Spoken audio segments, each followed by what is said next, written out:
Another day, another vlog. Ako nga pala si Mami Bea, ang Mami Content Creator ng Zambales. So for today's video guys, mag-unboxing tayo ng ating mga parcel.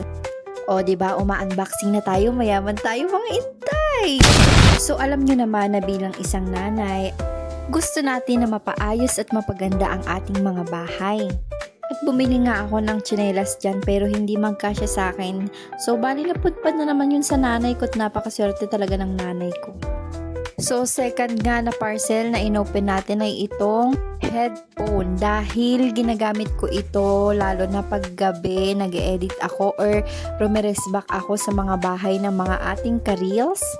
Bawal ang maingay sa loob ng bahay lalo na kapag may tulog na bata. Sino ba namang hindi mapapabili ng Tupperware kung yung ginagamit mo sa refrigerator paglagyan ng isda, ang mga karne o manok, ilagayan ng ice cream? Oh, wag ka dyan, Mi. Alam ko na relate ka rin sa video na ito. So, natuwa naman ako dito kasi pag nilalak mo tong Tupperware na to, tinulak mo lang yan, bigla na lang siyang magbubukas nang hindi ka na nahihirapan.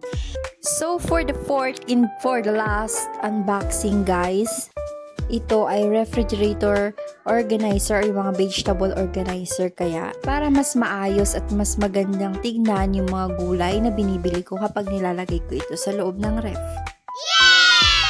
So kung umabot ka dito sa aking video, i-comment mo lang ang hashtag Mami Bea, i-follow mo lang ako at i-share itong video na ito. Baka ikaw ang sakaling mapili sa ating pakape. So, ang natutunan ko ngayong araw na ito ay huwag ka talagang maging nega. Positive ka lang palagi, guys.